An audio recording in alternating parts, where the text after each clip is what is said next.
Hi there, I'm Rebecca and a really warm welcome back to my channel, PumpkinBecki. In this week's video we're going to be looking at this Pyracantha and seeing what I've done to turn it into the beginnings of a bonsai tree. Let's get started.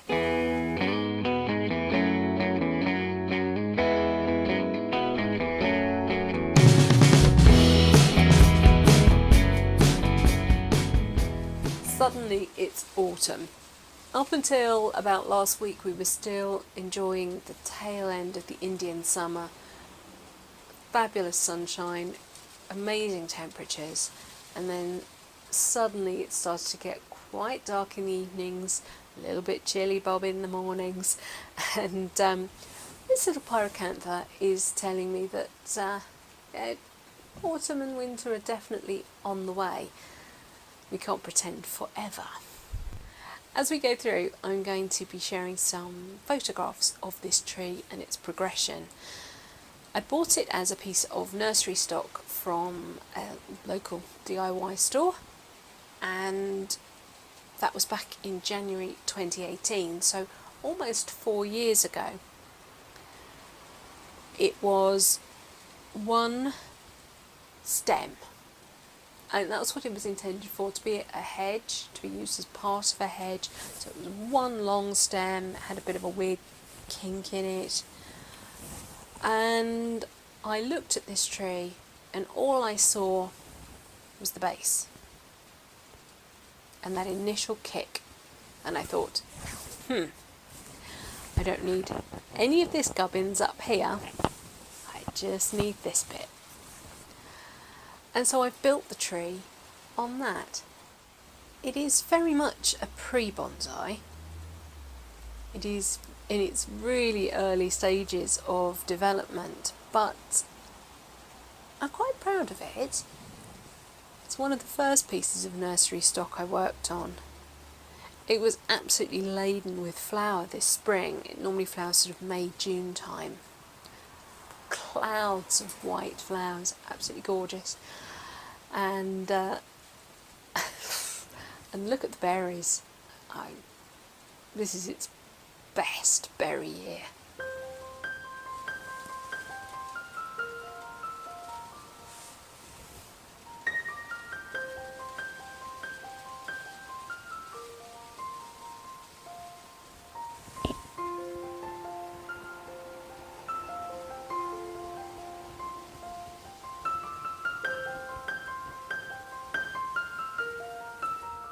All I'm going to do today is a little tiny bit of autumn cleanup. I just want to pull off some of the old leaves. Pyracantha is an evergreen, a broadleaf evergreen. So it should stay looking very much like this for most of the winter. The common name for Pyracantha is firethorn, and it does indeed have lots of these very sharp points or thorns, and every now and again I will just come around and snip them off. It doesn't do the tree any harm, and it just makes it slightly less painful for me. Lots of the other trees have been shedding their foliage already, and I've got a little layer of it building up here on the soil surface, so we'll remove that and we'll just take out any weeds that are growing as well.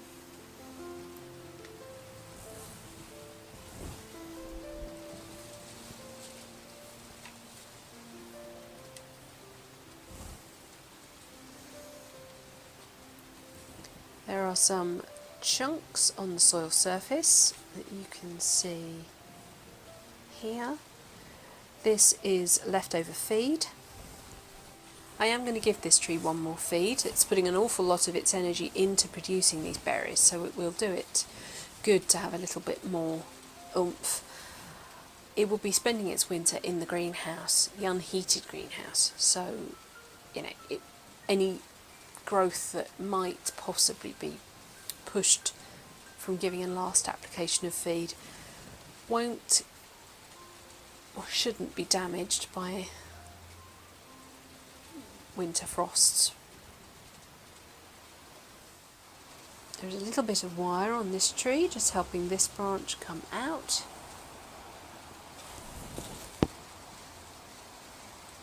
And as it's autumn, I might add a tiny bit more today. And there's a couple of little tiny bits of dead wood that I'm going to just clip out. There is some summer growth which has extended up here. I'd like to bring that back down to compact form again.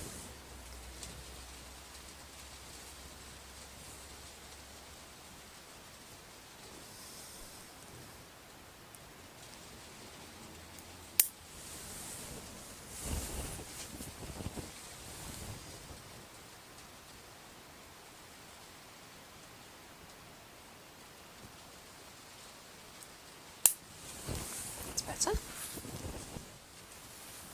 I have let it grow fairly freely this year, mainly because I let it flower and I didn't want to lose any of the flowers and berries.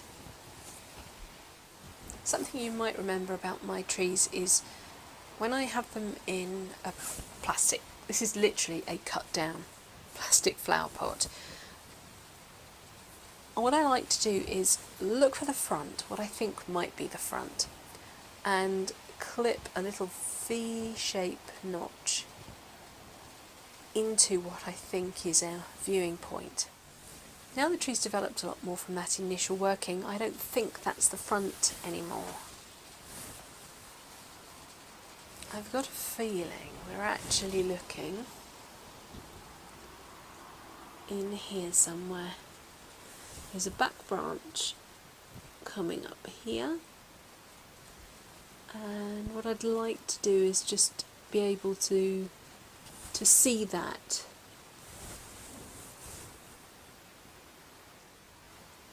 I'd like to put a little bit more movement into this branch. It's quite straight. There's also this branch which is quite straight. It would be nice to pop a little bit of movement into that. On the top, the soil looks quite friable still. The akadama is certainly holding its shape, which is great. And lifting it, I can see a tiny bit of root coming out the bottom, but not an awful lot. Not that would make me worry about it getting root bound. I'm going to just clip off the tie down wires.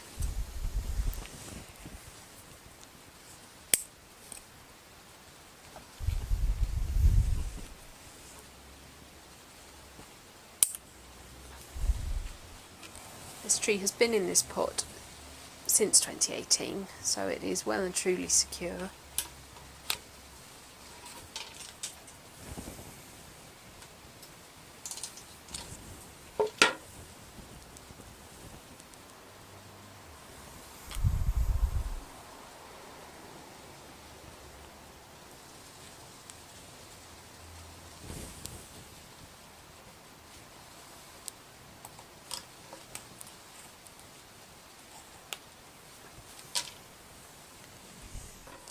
I have a friend, no, honestly, I do happen to have a friend, and she was given one of these bonsai growing kits by one of her relatives for Christmas last year, and she sowed the seeds and she's been growing her bonsai and she's very excited about them. She's got a variety of deciduous and evergreen trees growing, but obviously they're very little and very young, and I've said to her that when we can, we shall go shopping for some good material that is not expensive, but that she can really get her hands dirty with, really start to get to grips with some of the big concepts of bonsai and bonsai design, which she's really excited about, and I'm always excited to go and look at bonsai material. Mustn't buy more. Mustn't. And I actually showed her this as kind of inspiration for what you can achieve. I showed her a photograph of it in flower. It's actually this photograph. And she loved it. And then I showed her the original photograph of it and said, look, this is where this tree has come from. That was its journey. And that surprised her. She didn't realise that you could take normal nursery stock and turn it into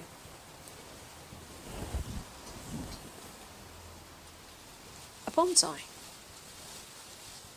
Bonsai is not a type of tree, a breed of tree, a species. It is any tree, shrub, and it is the art of growing it in a containerised environment to reduce its internodal spaces and leaf size for many years, creating a miniaturised tree. That is what bonsai is. This is Pyracantha Orange Glow. It is sold, as I say, for hedging. It's very reliable, pretty hardy, and it has so much interest, so many different periods of interest, long periods. The flowers held on for a month, if not more. These berries have been developing and now are out fully for, that's got to be a couple of months. That degree of seasonal interest can't be overlooked. And you can't just go, it was only a Pyracantha. It's a Pyracantha. We each see something different in everything, and a humble little Pyracantha is no different. A funny, lanky, bent, crooked stick in a pot. 3.5 years later.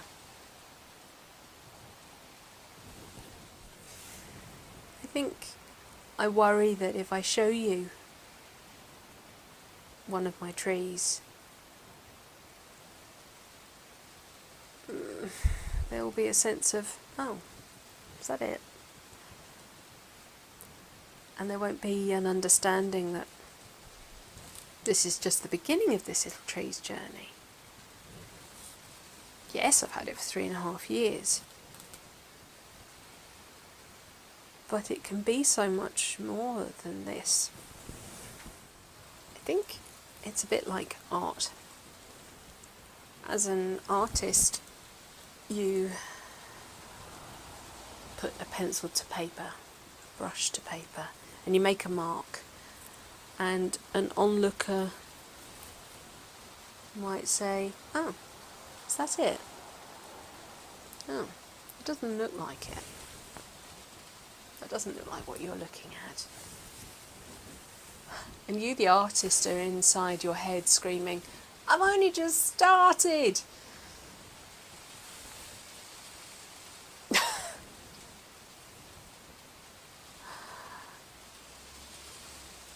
And I think that's how I feel with my bonsai sometimes, is that if I show my trees, that viewers will think, oh, is that it?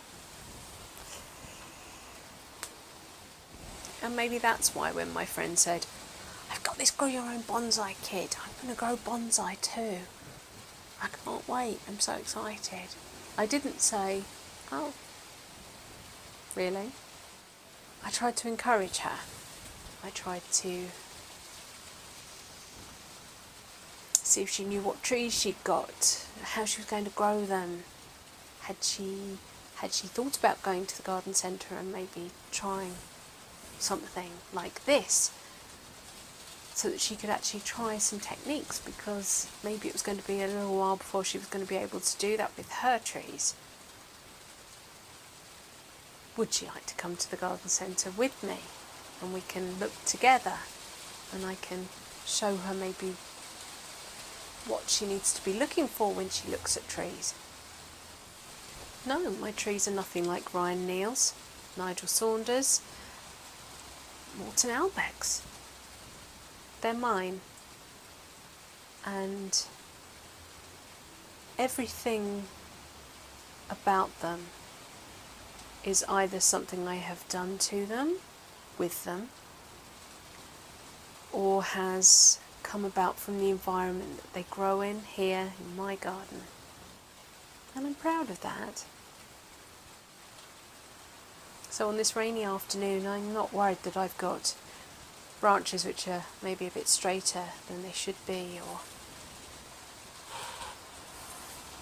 maybe the odd one that's growing in towards the centre of the tree. I'm proud to show you my little fruiting Pyracantha Orange Glow, which I have been training to be a bonsai in my collection for the last 3.5, nearly 4 years. Something I do get asked about when I show my bonsai is what sort of pot I envisage it going into. And that can be really hard when you're just beginning to find out what your tree could be. A bit like putting that mark on the paper, I've only just started. It's hard to know what that final vision will be. Probably the best thing to do, I suppose, is take your tree to somewhere that sells bonsai pots, and you can do what I'm about to try and show you. Now, I'm not suggesting that any of these pots are the right pots, they just happen to be ones that I own. But to be able to hold a tree up to a pot and stand away from it and think, that could be, maybe not. There are a lot of traditions as to what type of tree should be in what type of pot. Deciduous trees should be in glazed pots. Feminine trees, ones which are lighter and airier, maybe have slightly slender trunks, will tend to be in softer, more feminine looking pots, whereas maybe a great big chunky juniper, a big base, will be in a more masculine looking pot with square sides and angles and very little fluting to it. But pots are expensive. And so making a choice like that and then getting a pot home and realising it's kind of wrong is difficult. Buying online can be difficult because, again, you can't look at the pot in context of your tree. You can try and visualise it, but really hard to do.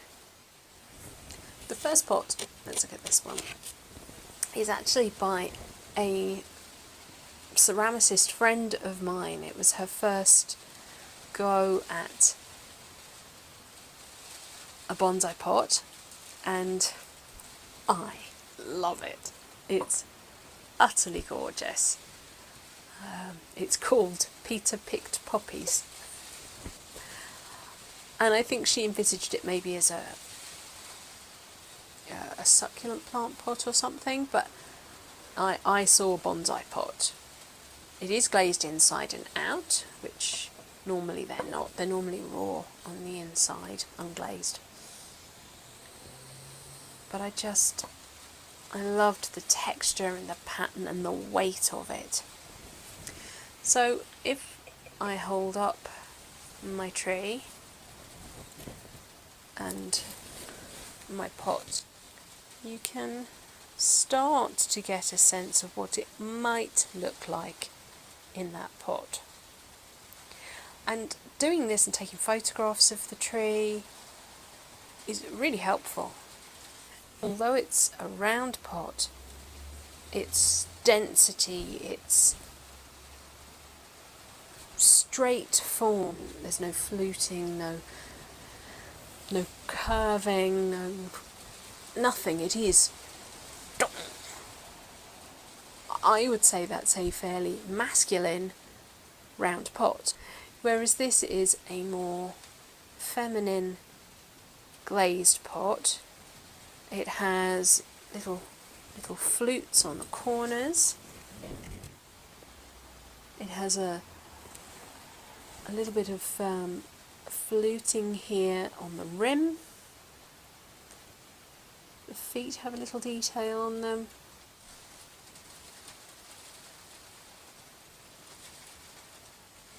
Most of these pots are second-hand from eBay, which is quite a useful resource for pots as people pot up their trees, particularly these cheaper Chinese trees. People want to move them on from those sort of cookie cutter glazed pots.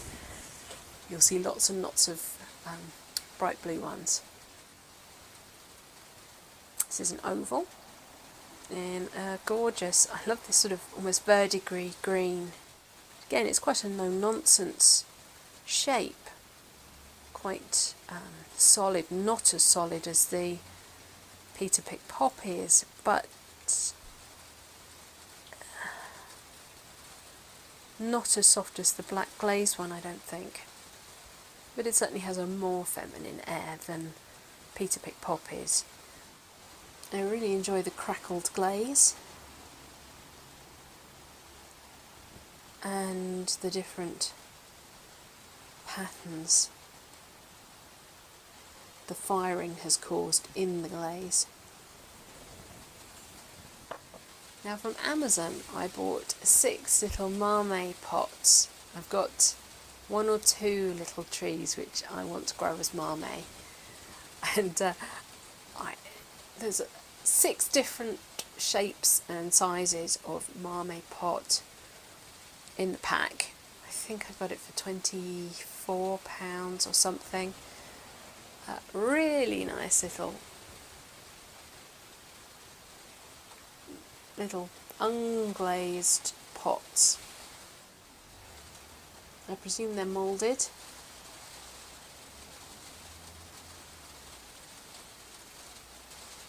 Got a really nice crisp pot.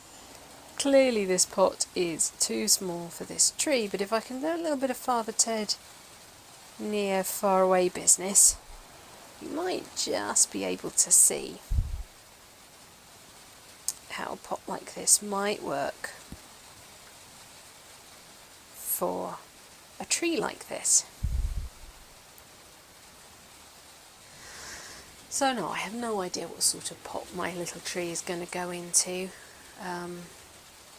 My understanding of pot selection is very, very rudimentary, and my budget doesn't lend itself to owning lots of pots to be able to try things. And I definitely think if you've got a tree that you are thinking, I think it's time to go into its final pot, even into a training pot, a nice training pot, it's worth going to a bonsai shop, a physical bonsai shop like my favourite Windy Bank, maybe Heron's Nursery, maybe Greenwood Bonsai with Corin Tomlinson, and looking with your tree at the shelves and shelves of pots that they have. And the beauty of doing that is you have the fresh eyes of the shop owner who can look with you at your tree, go, I know the one. Right, that's it for this week's video. Thank you so much for watching. Please remember to rate, share and subscribe to me here on YouTube. And until next time, bye.